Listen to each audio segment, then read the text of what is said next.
7. We are working on the Frosty Forest. It's a series of patterns by Country Cottage Needlework. This is part 2, and part 2 is called Snowy Deer. I got all of the patterns together with all the floss I needed, the buttons, and the big piece of fabric from a company called Patchwork Rabbit. They don't support me in any way. I just really like their I'm about to say offer, but that's not totally correct. Their services. I really like their services, so I like to give them a recommendation from me to maybe check it out, because it's a wonderful service where you get everything you need. And here's where we're at now.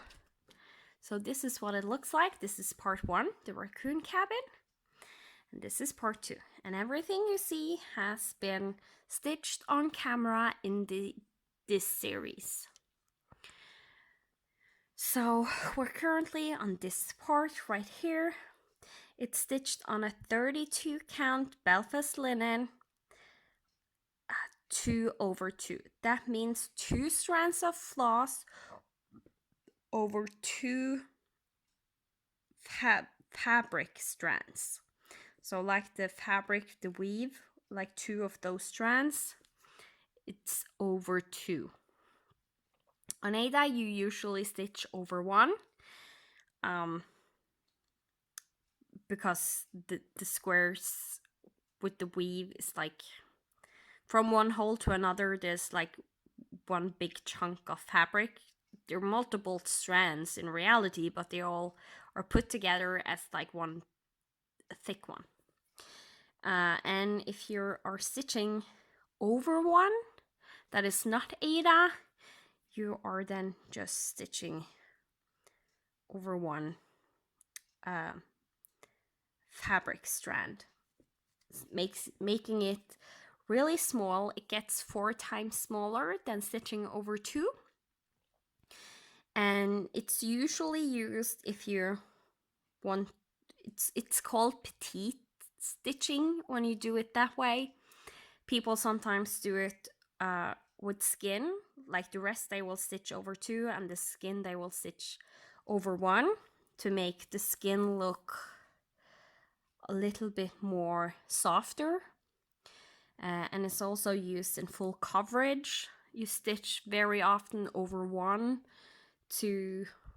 because full coverage project tends to be really huge. So stitching over 1 helps reducing the size of the picture.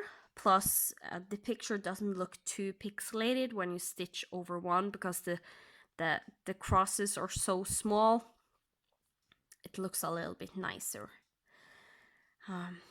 So yeah, that was a long ramble about what you usually stitch over 1 and over 2.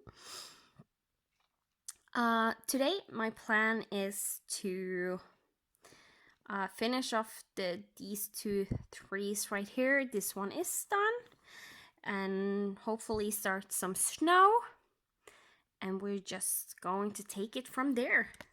So I will zoom you in, get you nice and close. That's the way you usually like it. And then we can start stitching. So the green is Shutter Green by Gentle Art. It's a variegated color. Often we will say it's a fancy floss, because it's like not just normal DMC. So I usually just pull one out from the loop right here, a full length. And when I have that length, I will find one end.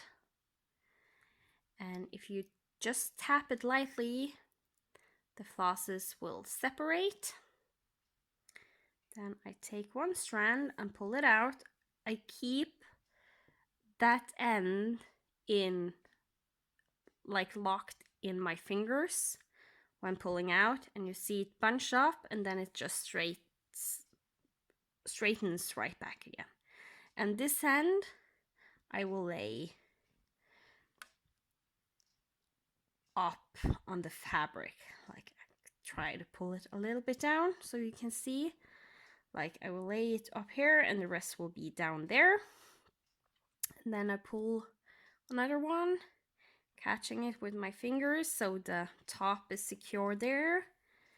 Just pull out. If you pull too fast, it can sometimes get stuck. Then you just can tug a little bit at this end and it will usually loosen up without problems. And then I lay the other end, which was from the same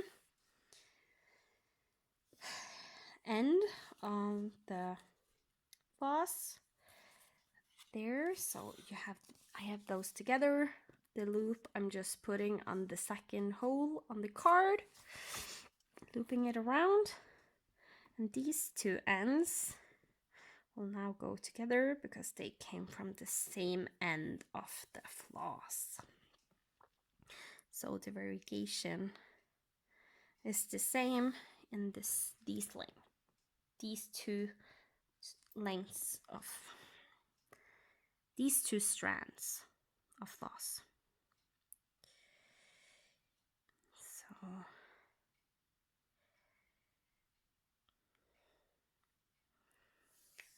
threading my needle. There is already a pin stitch here, so I will do the next pin stitch over here. Because I don't like to do a pin stitch where there already is a pin stitch. That I only do on special occasions if I have to do a single stitch out in nowhere and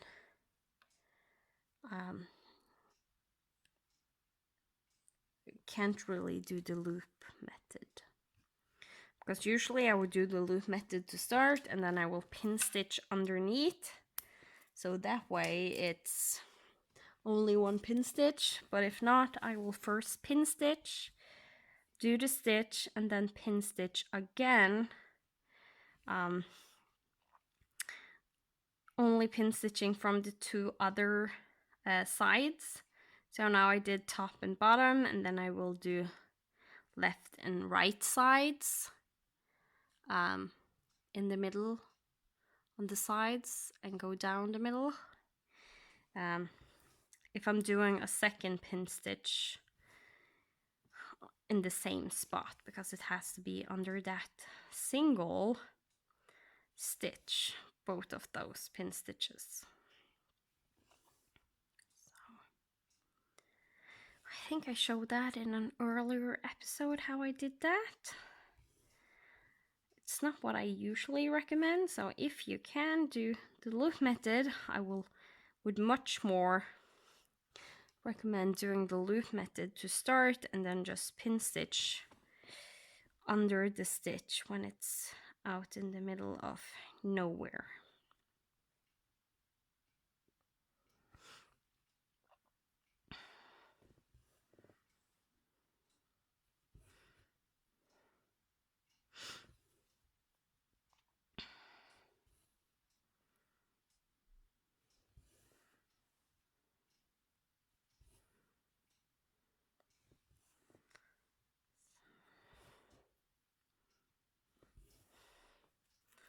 And since we started a whole new length, we got a little bit of variegation from where I started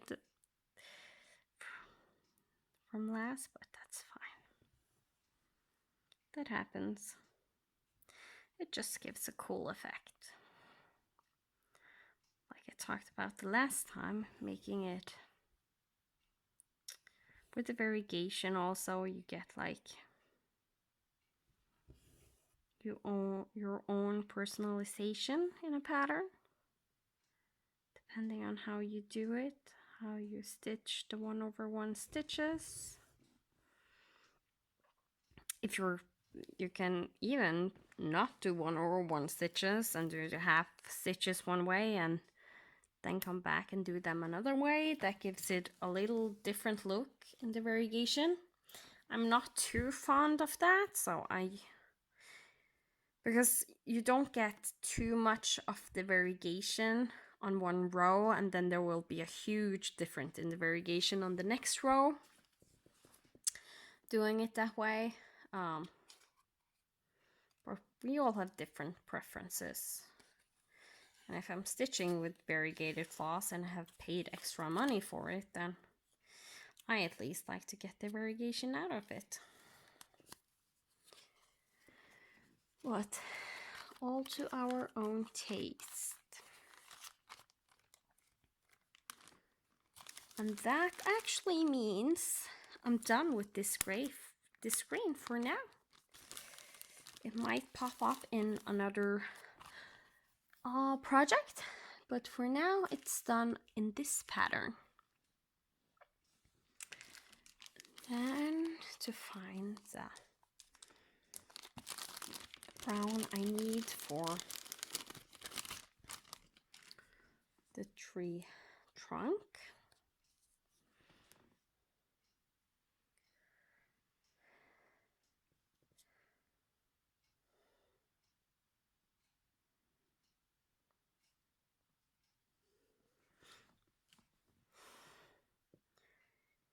So this little tree only actually have one stitch of the tree trunk, like it's one stitch. So that's why I'm doing the loop method, even though the floss is like really short. Because then I can pin stitch underneath. Because when I'm doing darker colors, I like to pin stitch under the same color or a color that is darker if I can, just so it's even more hidden, the pin stitch.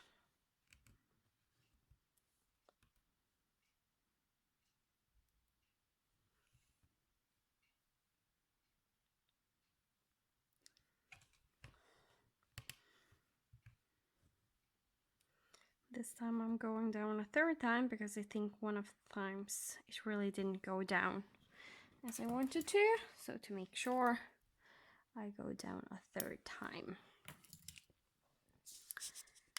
So that's there, and you can see the pin stitch a little bit now, but that will usually, when you wash the fabric afterwards, the excess tend to puff up, like get a little more puffy, and then it will really hide it. Or else you can just do as I'm doing now, just wiggle around a little bit on the legs of the stitch, and voila. I'm actually going to do the pin stitch down here because then it's more hidden than if I did it above. Because doing it down here means there is a stitch going to go over, above the stitch, over the stitch, and under the stitch. I was supposed to explain to you how I do the pin stitch, but that I totally forgot about. So hopefully there will be another time in this video where I can explain to you the pin stitch.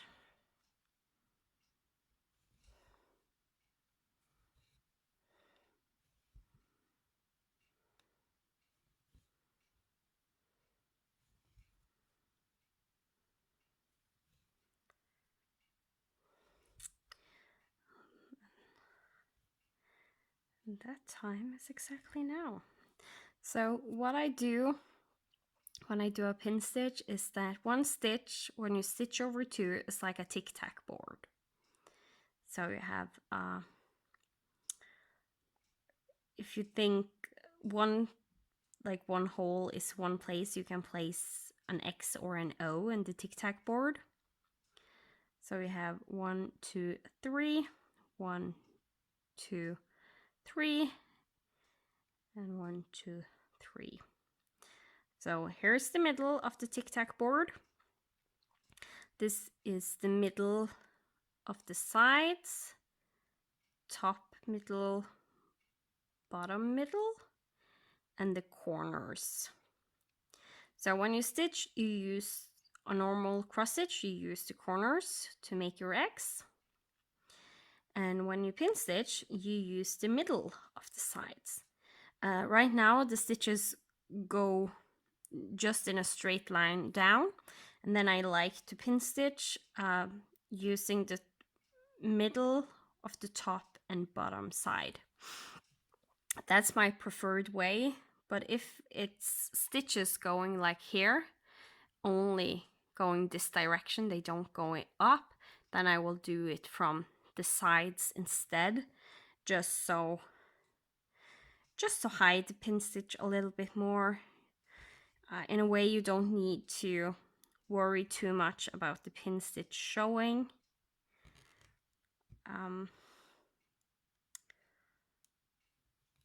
In a way, you can just stitch more freely without having to think too much about how stuff looks, because you know it's going to be hidden.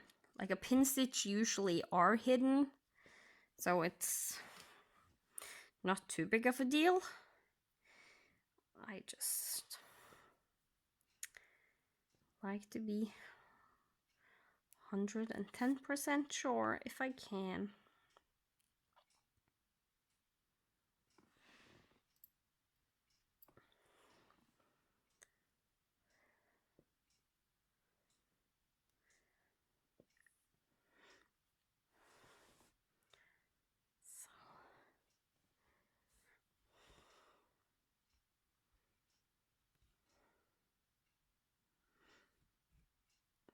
It's actually a decent amount of stitches in this one going down. I know I can do them until I reach this stitch right here, before I need to think about doing more than one stitch per row. That's the row with this stitch, so I need one more single stitch before doing 3 stitches on the row. And that's what I do when I don't want to count. And as long as I have stitched correctly in the other places, then it turns out fine. Right now I'm switching needle because I did stitch with my ball top needle, and I don't like to use that for pin stitch because it doesn't pierce the floss as you are supposed to do when doing the pin stitch. So don't worry about that you're piercing the floss. That's actually what you're supposed to do. Worry if you don't pierce the floss, because then it might loosen up. So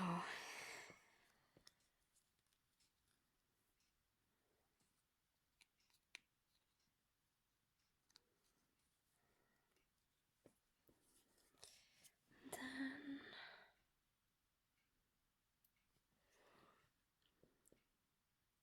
we have a few more stitches left.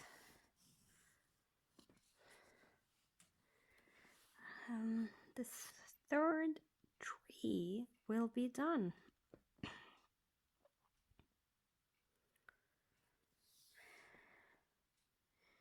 So this pattern already is going a lot quicker to stitch up than the Racoon Cabin. And it's most likely because you don't have a big house to stitch in the middle of it. It's not so dense in the stitching. But don't get me wrong, there's still a lot to do because of the snow at the bottom here. That's solid stitching for several rows. But that's part of the fun.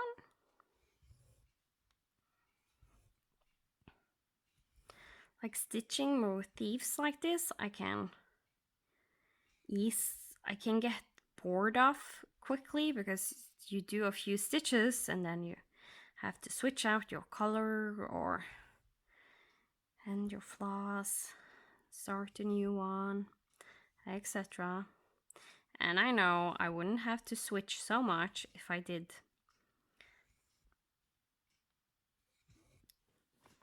travel on the back a lot more than what I'm doing.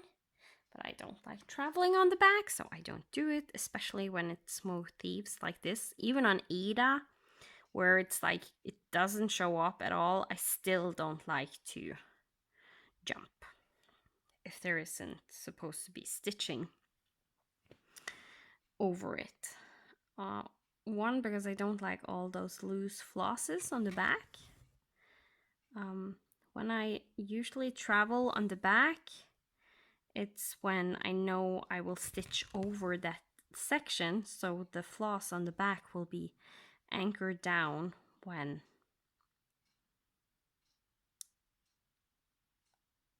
I get to that part to stitch. But that's just me.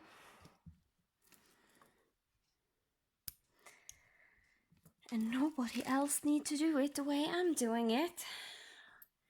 Do what you enjoy and what you like. I'm doing what I'm liking. I don't like to have floss trailed on the back if I'm not stitching over it, so then I don't do it. Because I like that less than having to start and stop stitches.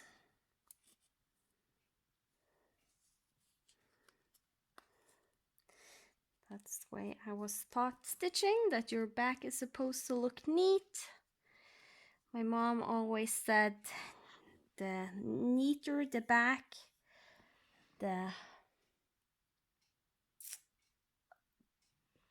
better the stitcher. So kind of like was a better stitcher if your back was neat. So I have always kept my back really neat. Like even my first cross stitches, like look at the back there. It's like they're even more neat than what my stitches are now. Like I did travel even less then, believe it or not. Okay, so pin stitching again from here, and now I'm going to do it from the sides in the middle. So I'm holding this little end to the opposite direction of where I'm doing the pin stitch, and that is because when I then go down this hole, it's a lot easier to pierce the thread you already have there, because that's what you're supposed to do.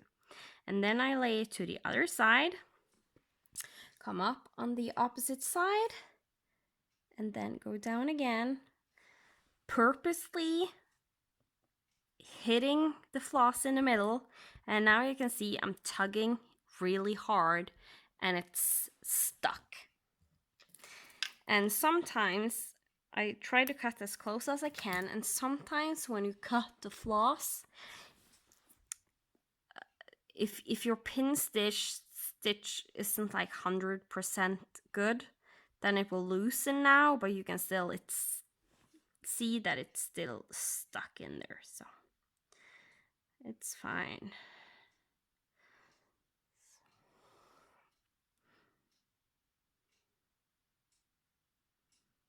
But don't wiggle around too much with it, because as you can see, because of that, the first leg started to loosen up on the pin stitch. It's still stuck in there. So there's no worries.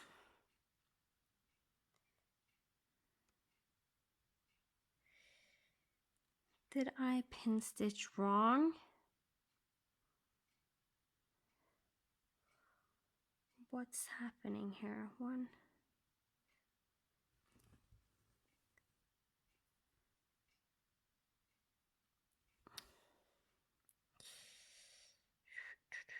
That happens when I'm talking too much and not paying attention. So 1, 2, 1, 2. That is in the wrong spot. So 1, 2, 1, 2. This looks better. This little end right here, you won't see when I do this stitch right here. It's going to get tucked down with the stitches. And now, if you see, I purposely lay my thumb there, so when this floss goes down over the fabric, the loop kind of goes this way and over, so that little end is totally covered up. Just by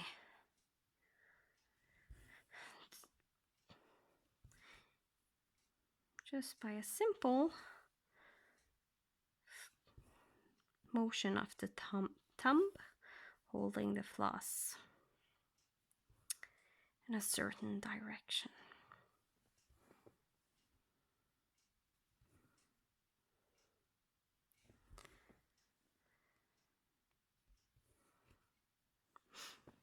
I think I'm going to move you just a tiny bit if I can. So because of the way the camera was, I think I was starting to obstruct the stitches with my hand. Since I'm stitching two-handed, then it's better to put you at an angle so my hand doesn't get in the way.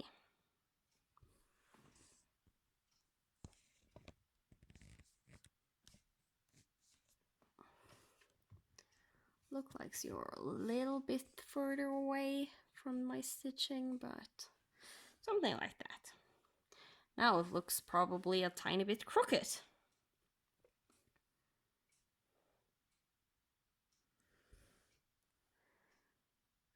But luckily this is the edge. Like right here is the edge of the whole shebang. All 9 patterns, because the third, there's 9 patterns in the series, so there's 3 patterns beside each other on each row, and the next one on this row is that direction there on the other side of the Racoon Cabin.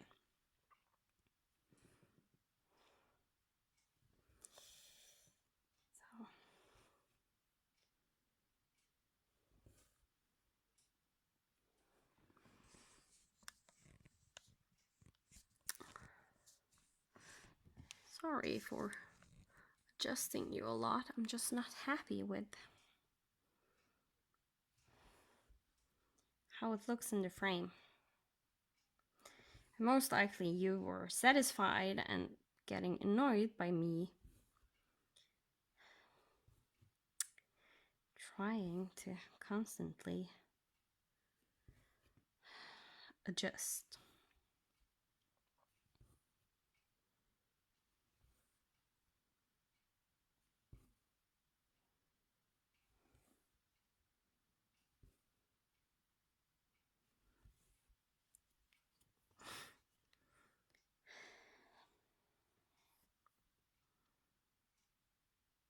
shoot. I actually did one stitch too much, I believe. Unless I have a mistake somewhere.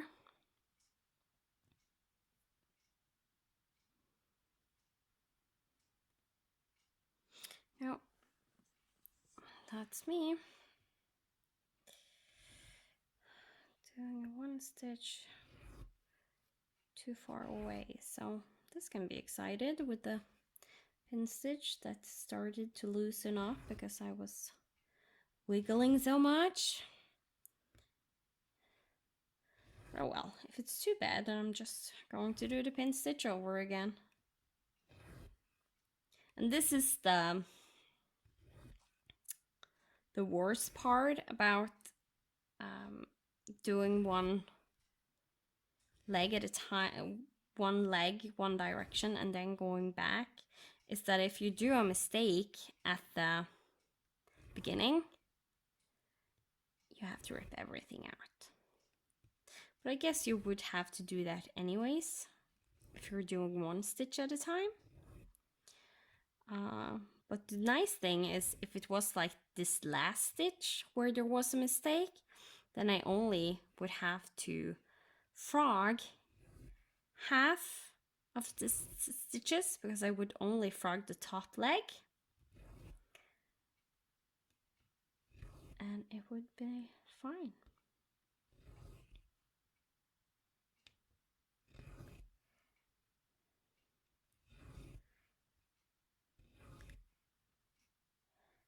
Yeah, the pin stitch is starting to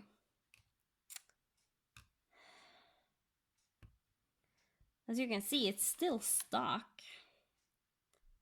It's not very secure anymore. But as you can see, I still need to go in and with my needle, like, scrape out the floss being stuck inside the floss. Because what you're doing when you pin stitch is that you pierce the floss so that it gets stuck inside some more floss, basically. Okay. I'm just going to do the pin stitch right here. It means I have to travel a little while afterwards, but that's fine.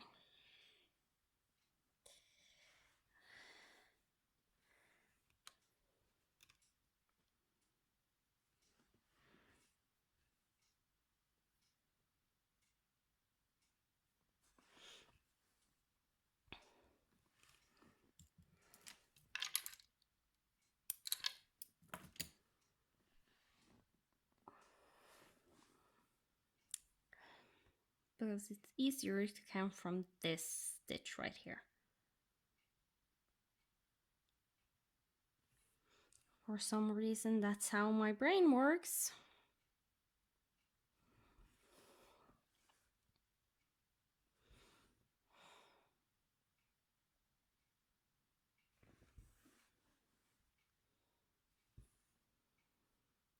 And now we're back on track, so that didn't take long. And I am much happier because now everything is correct.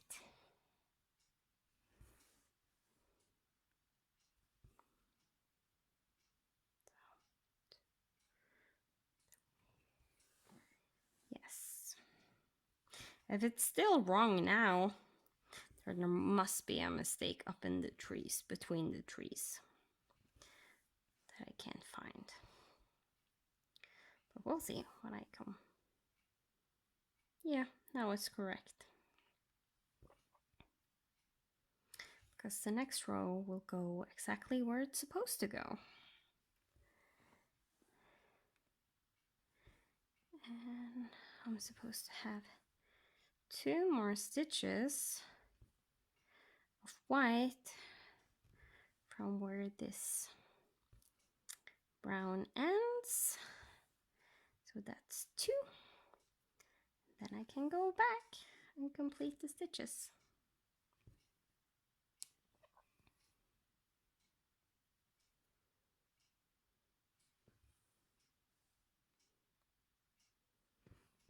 And I think I am now, since everything is okay, I'm going to switch to my ballpoint needle because that's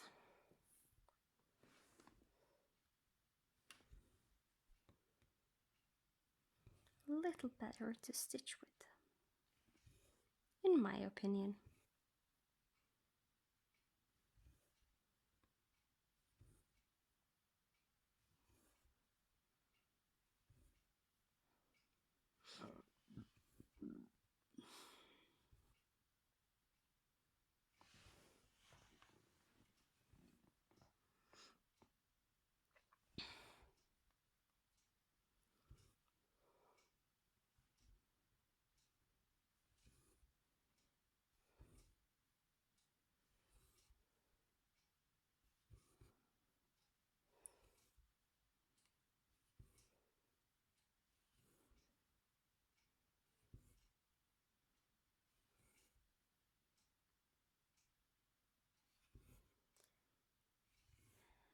And now I should maybe look at the time. And I am correct. It's time to end off this video so it doesn't get too long. So we finished 2 motifs, so that's fun. This little tree and this medium one, and we started on the snow.